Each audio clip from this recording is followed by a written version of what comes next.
আসসালামু আলাইকুম, welcome to my channel. আমি আরিফুল হোসেন আনোয়ার। আজকে আমি দেখাবো আপনাকে দুদিন একটা সত্যক সারণী থেকে আপনারা ফাংশন নির্ণয় করা শিখেছেন এর আগের ভিডিওতে।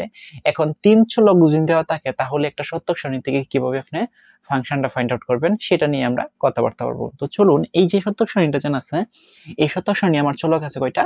তিনটা। সো এই সত্যক সারণী থেকে আমি একটা এই ফাংশনটা আপনাদেরকে নির্ণয় করে দেখাবো। ওকে, তো ফার্স্ট অফ অল প্রথমে হচ্ছে আগের মতন আমরা এই যে এফ মানে ফাংশন যে গড়টা আছে সেটার উপরে বেস করে আমরা ফাংশনটা নির্ণয় করব। ওকে, সো ফার্স্ট অফ অল প্রথমে এখানে কি আছে?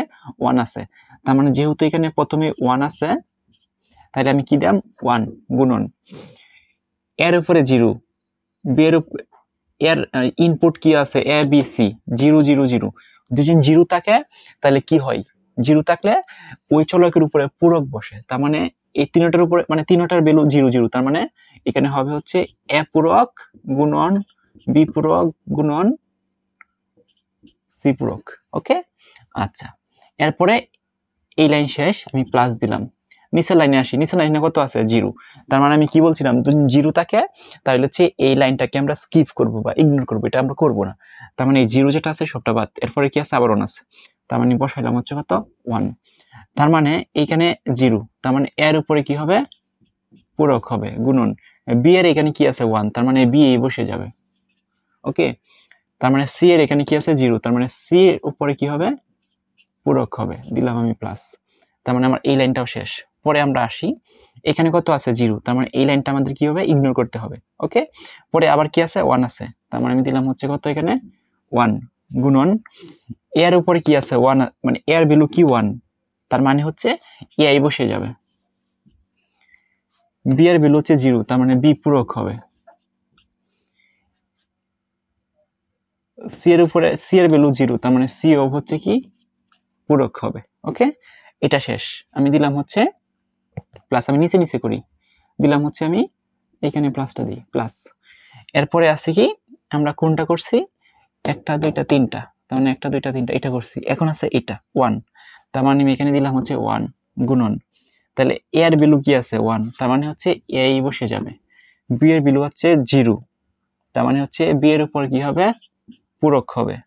আবার সি এর ভ্যালু 1, তার মানে হচ্ছে সি এই বসে যাবে। ওকে, আচ্ছা, এটাও শেষ। আমি দিলাম হচ্ছে প্লাস। এরপরে আছে এখানে কি? 0, তার মানে এটাকে আমরা ইগনোর করলাম। তারপরে কি আছে? 1, তার মানে আমি দিলাম হচ্ছে 1 গুণন এর ভ্যালু কত? এর ভ্যালু হচ্ছে এখানে 1, তার মানে হচ্ছে এই বসে যাবে গুণন বি এর ভ্যালু হচ্ছে 1, তার মানে বি এই বসে যাবে গুণন সি এর ভ্যালু কিন্তু 1, তার মানে কি? সি এই বসে যাবে। ওকে, আচ্ছা, তার মানে এখন আমরা নেক্সট টাইপে আসি। আমরা এই সবগুলোকে তোমরা গুণ করি তাহলে আমরা কি হবে? কি পাবো? আমরা পাবো হচ্ছে এ পূরক বি পূরক সি পূরক প্লাস, এগুলোকে যদি আমরা সবগুলো গুণ করি তাহলে কি পাবো? এ পূরক বি সি পূরক প্লাস, এই সবগুলোকে যদি আমরা গুণ করি তাহলে এ বি পূরক সি পূরক প্লাস, এই সবগুলোকে যদি আমরা গুণ করি তাহলে এ বি পূরক সি প্লাস, এই সবগুলোকে আমরা যদি গুণ করি তাহলে কি পাবো? A B C. ওকে, এটাই হচ্ছে আমার function. Okay, that is my function. তিন চলকের ক্ষেত্রে দ্যাট ইজ মাই হচ্ছে ফাংশন। ওকে, এটাই হচ্ছে আমার function, that is the actually solution. Okay, তাহলে এখন আমি আরেকটা কথা বলি এখানে, সেটা হচ্ছে অনেকেই যে 0 যেখানে থাকবে 0-র মানগুলো তো বসানো করা শুরু করবে। এখন 0-র মানগুলো আপনারা যদি বসায় ক্যালকুলেশন করেন তাহলে আলটিমেটলি 0-র সাথে যতই আমরা গুণ করি না কেন সেটার মান কিন্তু 0 হয়ে যায়। সো 0 বসায়, 0 গুলো তো আমরা এখানে ইগনোর করছি, 0 গুলো বসায় যদি আপনারা করেন তাহলেও হবে, না করলেও হবে, না করলে স্মার্টলি হবে আর কি, কারণ 0-র সাথে আলটিমেটলি আমাদের অঙ্কটা বড় হবে। সো এত বড় করার দরকার নাই, 0 যেগুলো থাকবে ফাংশনের ঘরের মধ্যে সেগুলোকে আপনারা ইগনোর করবেন। সো এই প্রসিডিউর অবলম্বন করে আপনারা যে কোনো সত্যক সারণী থেকে আপনারা ফাংশনটা ফাইন্ড আউট করতে পারবেন। তো সবাই ভালো থাকেন, সুস্থ থাকেন, and stay connected with me. আল্লাহ হাফেজ।